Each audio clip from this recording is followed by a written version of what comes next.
శ్రీ దేవి భాగవతము 24వ అధ్యాయం గాంగేయుని జన్మవృత్తాంతం. సూతుడిట్లనియన్ ఆ ప్రకారముగా ప్రతీపరాజు దివికేగిన పిమ్మట సత్యవిక్రముడగు శంతనుడు మృగవ్యాఘ్రముల బరి మార్చుచు మృగయాశీలుడయ్యను. ఒక్కనాడు ఆ రాజు అడవిలో తిరుగుచు మృగశాపకలోచన మనోహరాభరణమయగు జవ్వనిని గాంచను. రాజు రెండవ లక్ష్మి యోయన రూపవనములను అలరారు జవరాలిని గాంచి ఆనాడు తన తండ్రి పేర్కొనిన పడతి ఈమెయే కాబోలునని తలంచను. ఆ పద్మాక్షిలోని ముఖకాంతులు ఎంత చూచినను రాజునకు తనివి తీరుటలేరు. రాజు అది ఆ కామిని ఎడదలో చిక్కుకొనెను. అతని హృది సమ్మదము కలిగించు కామనలతో వ్యాప్తమయ్యను.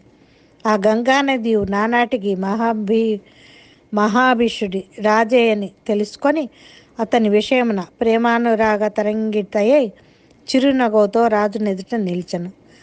రాజా యసితాపాంగిని చూచి మిగుల ప్రీతి నొందిన చిత్తముతో లాలించి కమ్మని పలుకులతో నామెకిట్లు మధుర వాక్యములు పలికెను.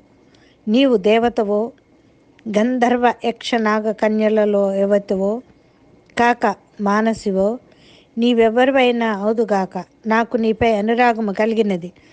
నాకు ధర్మపత్నివి కమ్ము.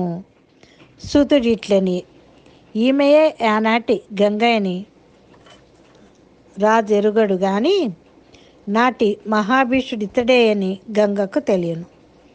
రాజు మాటలు విని వెనుకటి ప్రేమ సమాయోగము తలంచి చిరునగవుతో గంగాదేవి రాజునకిట్లనియే, నరపతి, నీవు ప్రతీపుని కుమారుడువని నేనెరింగును. నీ వంటి నరపతిని తన పతిగానే అందగత్తె కోరుకొనదు. రాజా, నా వాగ్బంధముననే నిన్ను పతిగా ఒనర్చుకొనగలను, కానీ నిన్ను వరించుటకు నాదొక ప్రతినగలదు, వినుము. శుభాశుభములలో నేనేది చేసినాను నీవు కాదనకూడదు, నాకు అప్రియముగా పలుకకూడదు. నా ఈ ప్రతినను తిరస్కరించిన నాడు నేను నిన్ను విడనాడి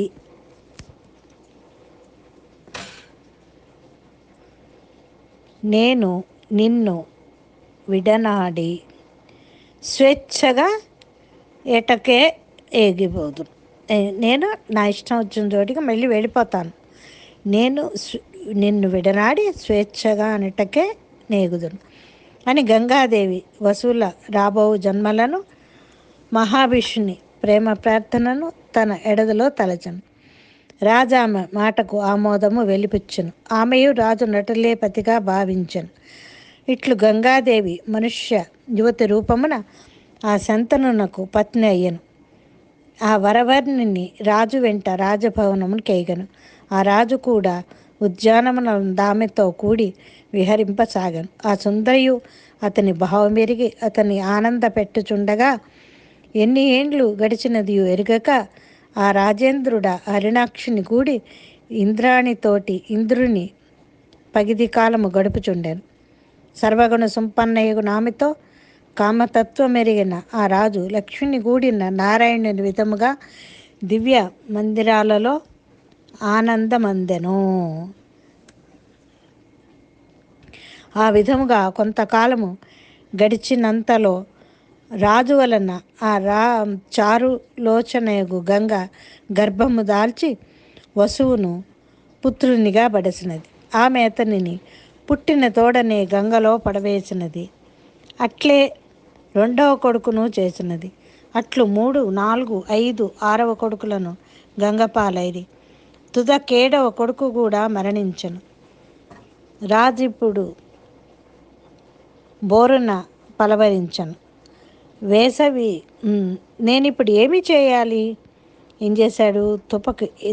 తుదకివిడ 7వ కొడుకుని కూడా మరణింపచేసింది.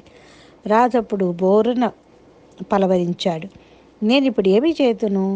ఇటు నా వంశము స్థిరముగా నుండుటకెట్లు? ఈ పాపాత్మురాలు చేజేతుల తన 7గురు కొడుకులను నీట కలిపినది.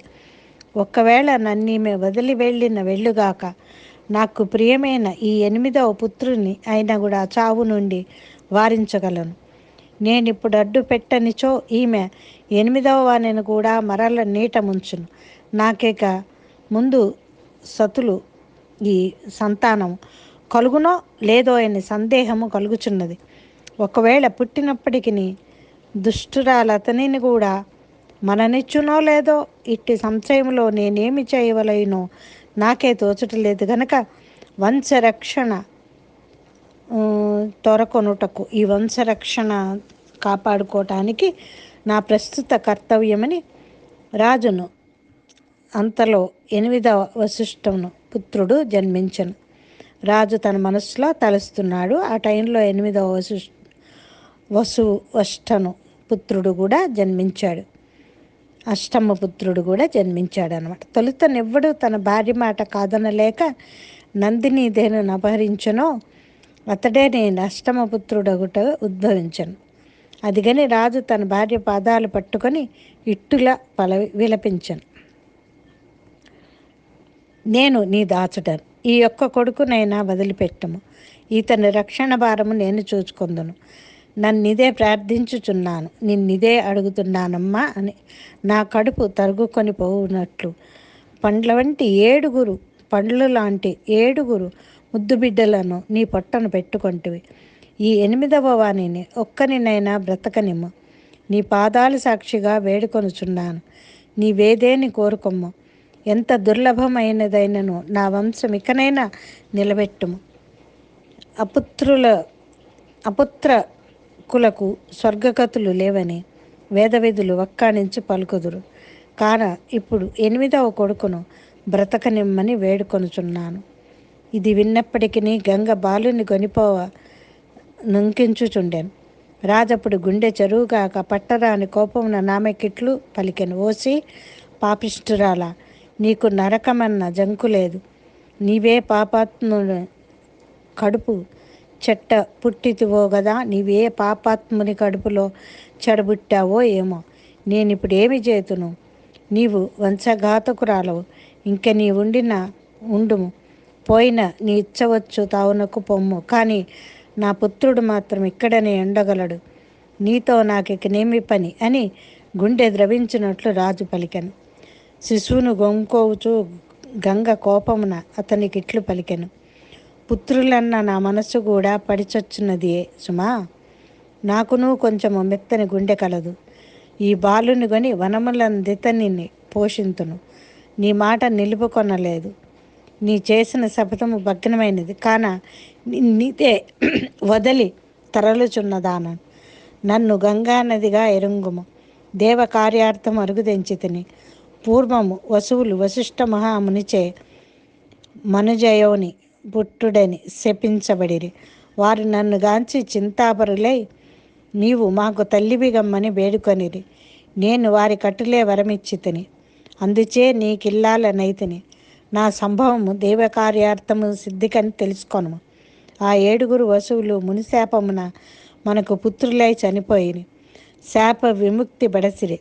ఈ బాలుడు మాత్రము కొంతకాలం ఎంచటనే వసింపగలడు.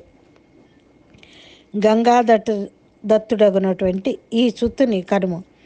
ఆ వసువు నీ సుతుడిగా జన్మించినని తెలుసుకొనుము. పుత్రోత్సాహం అనుభవింపము. మహానుభావ, ఇతడు గాంగేయ నామమును విఖ్యాతి గడించగలడు. మహాబలశాలి కాగలడు. నీవు తొల్లి నన్ను వరించిన చోటికి ఇతనిని కొనిపోవుదును. ఇతడు యువకుడైన పిమ్మట ఇతన్ని నీకు అప్పగించగలను. తల్లి లేని బిడ్డడు ఎప్పుడైనా సుఖముగా జీవింపజాలడు కదా అని గంగ ఇత్తెరంగున పలికి బాలుని కొని ఎంతర్ధానం అందెను. శంతనుడు దుఃఖార్తుడై తన భవనమునకేగి వసించుచుండెను. రాజు తన భార్యాపిత్రుల వియోగ భారమున లోన కుములుచు రాజ్యపాలన సాగించుచుండెను. అట్లు కొంతకాలము గడిచిన పిమ్మట శంతను రాజునకొక వేటకేగి మహిషసూకరులను మృగగణములను నొరుమాడుచు గంగా తీరమేగను. అట గంగ చిన్న చిన్న పాయలుగా పారుచుండెను. అదిగని రాజు విస్మయం అందెను. అతడా నది యందు నారి సారించుచు బాణములు వదులుచున్న యొక్క సుకుమార కుమారుని కాంచెను. కాంచి రాజు అబ్బురపడి తన్ను తానే మరిచిపోయాను. ఆ బాలుడు తన నాటి పుత్రుడగునో కాడో ఎరుంగలేకుండెను. ఆ బాలుని బాణప్రయోగమందలి హస్తలాఘవము, సాటిలేని విలువిద్య, మానవాతీత శక్తి, మధుని బోలు రూపము ఇన్నియును గన్నార గని కళ్ళార అన్నమాట, గన్నార గని రాజు విస్తుపోయాను. రాజు అతనితో, నీవెవరి పుత్రుడవో అని అడిగాను. అమ్ములు వదులుచు వాడుకొను బాలుడేమియను పలుకకే వెంటనే అదృశ్యుడయ్యాను. ఆ బాలుని బాలకము చూచి అతడు అచ్చముగా నా పుత్రుని వల్లనే అన్నాడు, ఇప్పుడేమి చేతును, ఎటుకెగుదును అని చింతాతురుడయ్యాను. అంత శంతనుడు గంగను స్తుతించి ప్రసన్నురాలిని చేసుకొనను. ఆ చారు స్వరూపిణి తొంటి రూపమున అతనికి దర్శనం అసంగెను.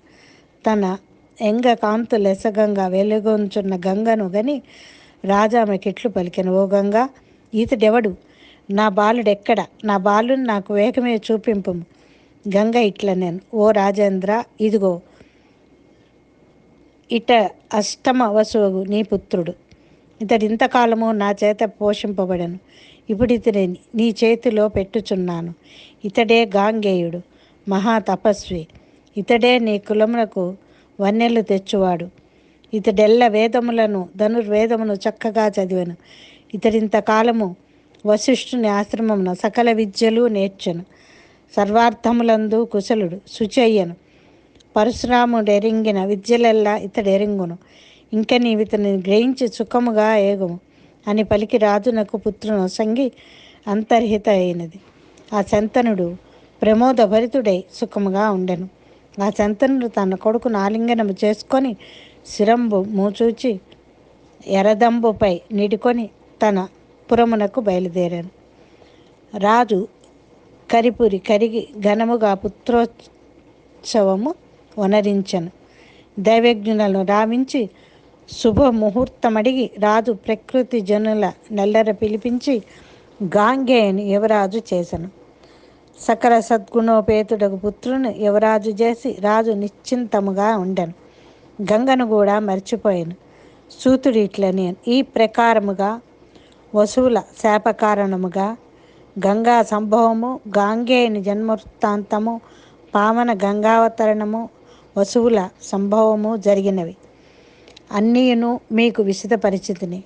ఈ పుణ్య కథలు వినిన పుణ్యాత్ముడు నిస్సంశయముగా కలుషజాలము నుండి విముక్తిగాంచును.